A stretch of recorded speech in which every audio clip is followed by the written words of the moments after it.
नमस्कार साथियों, स्वागत है आपका एक बार फिर से आपके अपने चैनल जिले से क्रूज पर।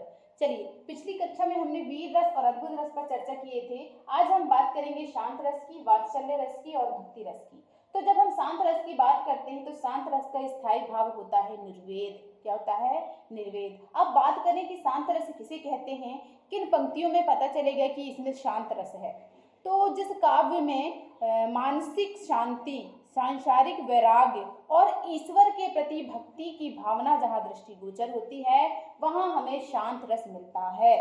फिर से सुनिएगा कि जिस काव्य में मानसिक शांति, सांसारिक वैराग्य और ईश्वर के प्रति भक्ति की भावना दृष्टिगोचर हो, उस काव्य में हमें शांत रस मिलता है। क्या मिलता है? शांत रस। कि जहाँ पूरे संसार से मोह माया त्याग कर व्यक्ति सन्यासी हो जाए तो वो शांत रस कहलाता है। क्या कहलाता है? शांत रस। एक उदाहरण है शांत रस का, देखिएगा कि देखी मैंने आज जरा, हो जावेगी क्या ऐसी ही मेरी यशोधरा। कि देखी मैंने आज जरा, जरा का अर्थ यहाँ पर बुढ़ापे से लिया गया है। किससे? बुढ़ापे से। तो उसकी परिस्थिति बताती हूँ। जब गौतम बुद्ध का जन्म होता है, सिद्धार्थ का जब जन्म होता है, तो एक ऋषि गौतम बुद्ध के पिताजी से कहते हैं कि आपका बेटा बड़ा होके या तो संन्यास धारण कर लेगा या फिर चक्रवर्ती सम्राट बनेगा। तो उसके पिताजी कहते हैं कि यदि वह सम्राट बनता है तो अच्छी बात है, और यदि वह संन्यास ग्रहण कर लेता है तो ये बिल्कुल अच्छी बात नहीं है, क्योंकि मेरा तो इकलौता ही पुत्र है। तो सिद्धार्थ के पिता जो हैं और सिद्धार्थ के बचपन से ही उसके आसपास जो है भोग विलास की चीज रखा करते थे, और बुढ़ापा, मृत्यु, इन सब चीजों से वे ऐसी चीजों से दूर रखा करते थे जो जिससे मन में वैराग्य उत्पन्न हो, संन्यास की भावना उत्पन्न हो। इन सब चीजों से सिद्धार्थ को वे दूर रखा करते थे।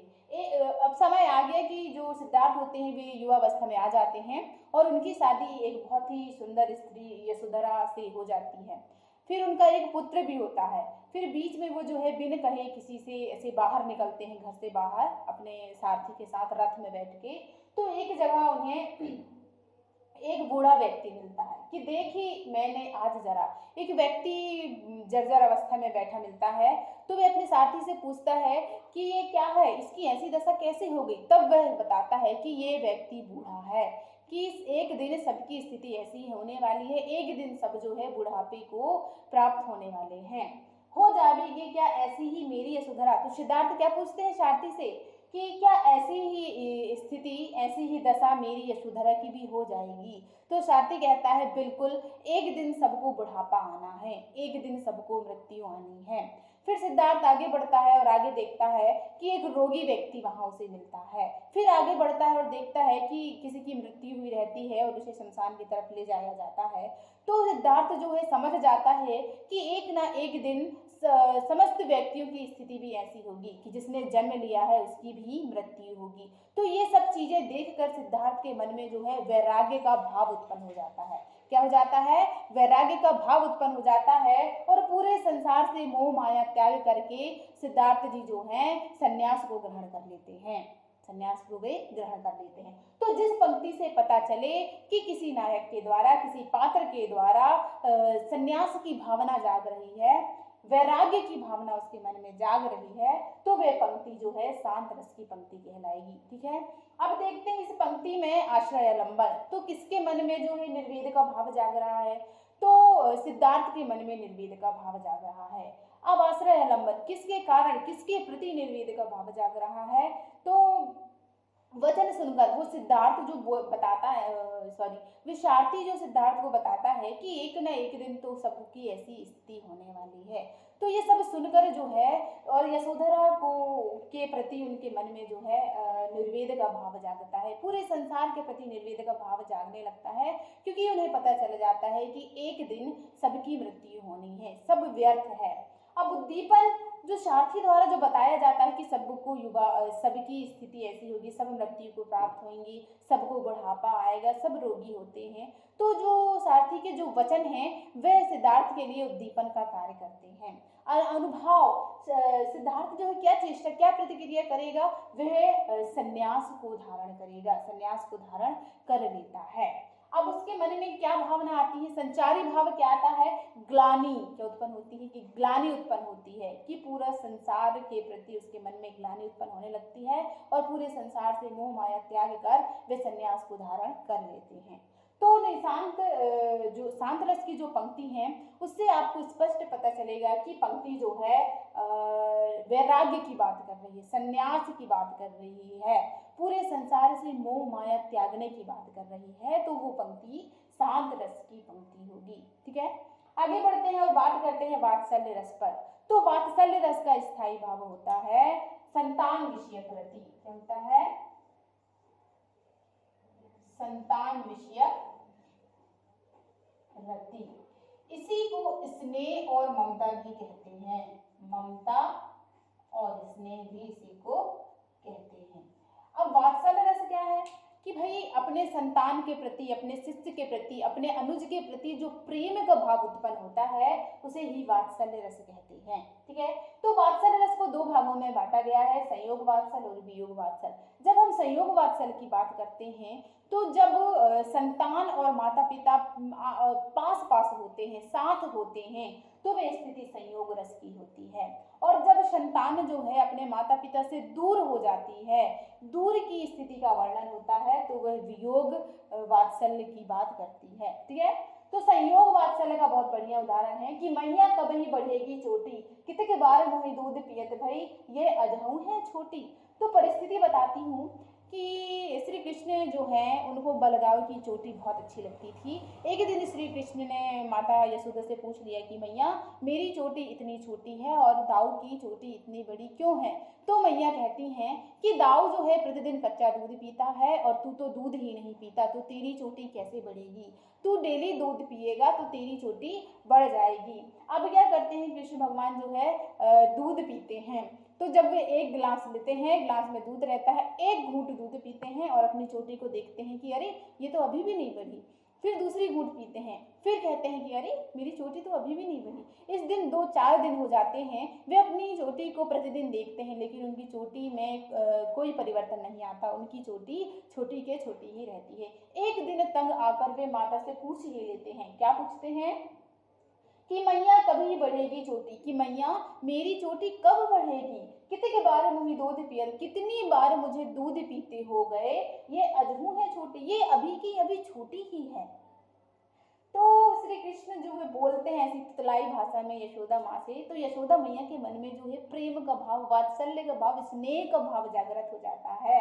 वही क्या है, वात्सल्य रस। वही क्या है, वात्सल्य रस। अब यहाँ आश्रय नंबर की बात करें तो यशोदा मैया, क्योंकि उनके मन में जो है वात्सल्य की भावना उत्पन्न हो रही है, ममता जाग रही है।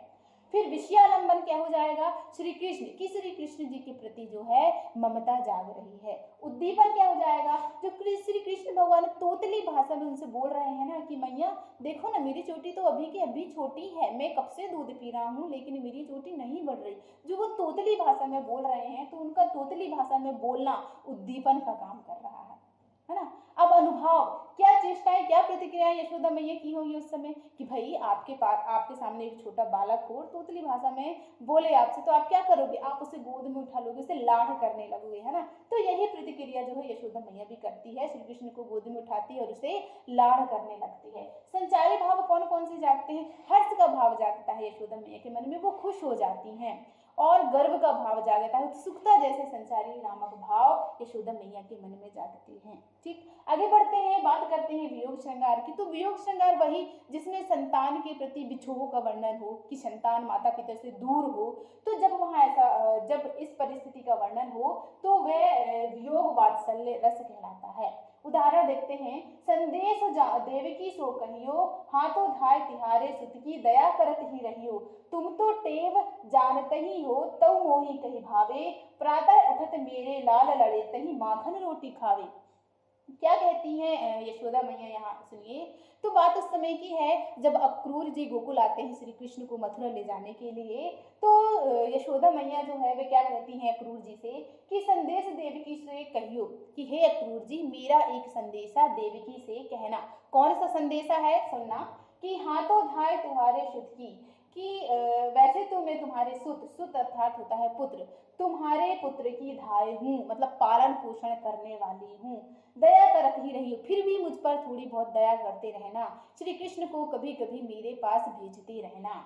फिर तुम तो टेव जानते ही हो, टेव, टेव का अर्थ होता है आदत, क्या होता है आदत। तो क्या कह रही है यशोदा मैया कि तुम तो टेव जानती, टेव मतलब आदत, कि तुम तो अपने पुत्र की आदतें जानती ही होगी, तो मोही कहीं भावे, फिर भी मेरा मन कहता है कि मैं आपको एक बार अपने दिल की बात बताऊं।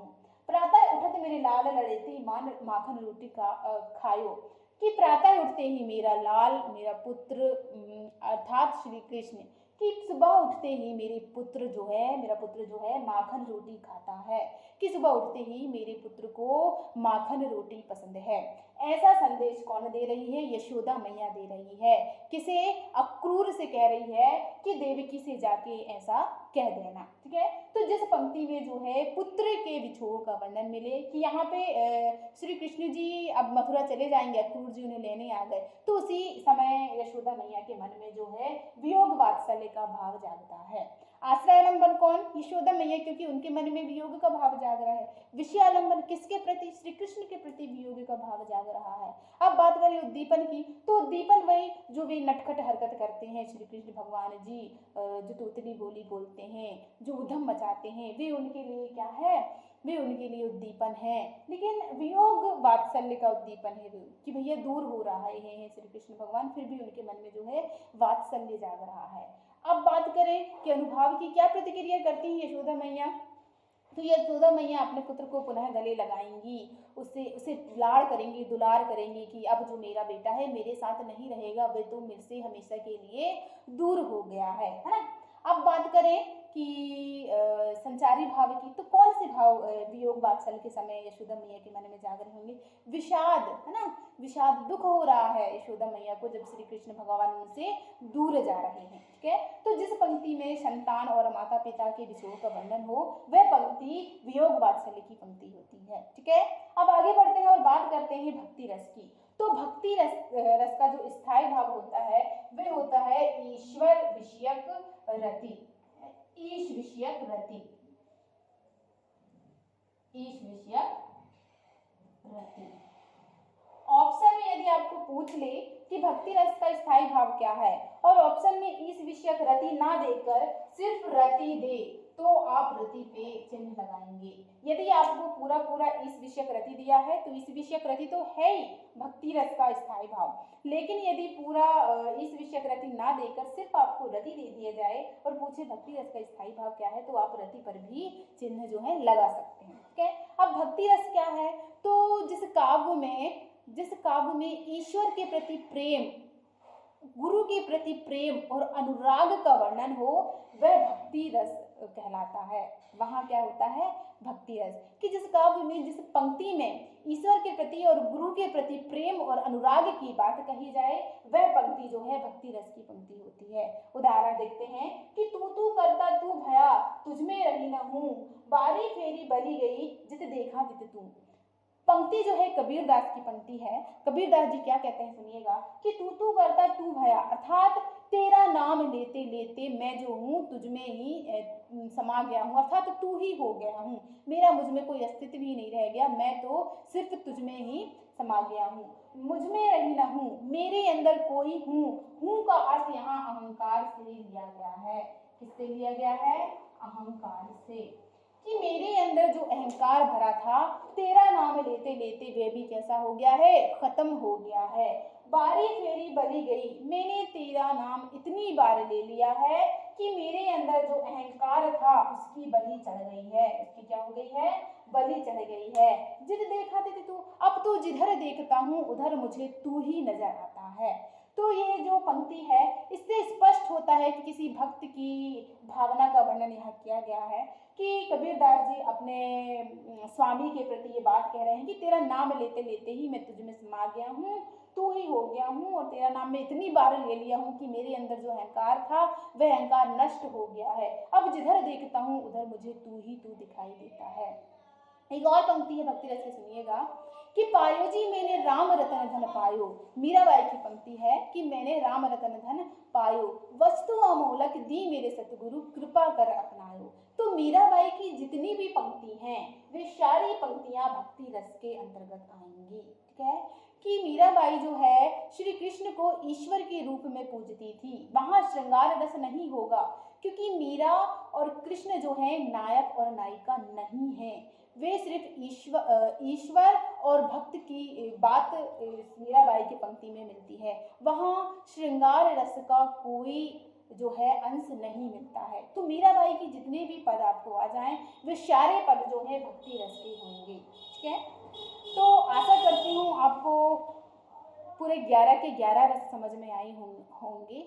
यदि किसी रस में आपको परेशानी है, कठिनाई है, तो आप कमेंट बॉक्स में पूछ सकते हैं। ठीक है, आज के लिए इतना ही। अगली क्लास में हम कुछ नया करेंगे, उसके लिए आप जुड़े रहिए आपके अपने चैनल जिले सप्रूज पर। वीडियो को अंत तक देखने के लिए धन्यवाद।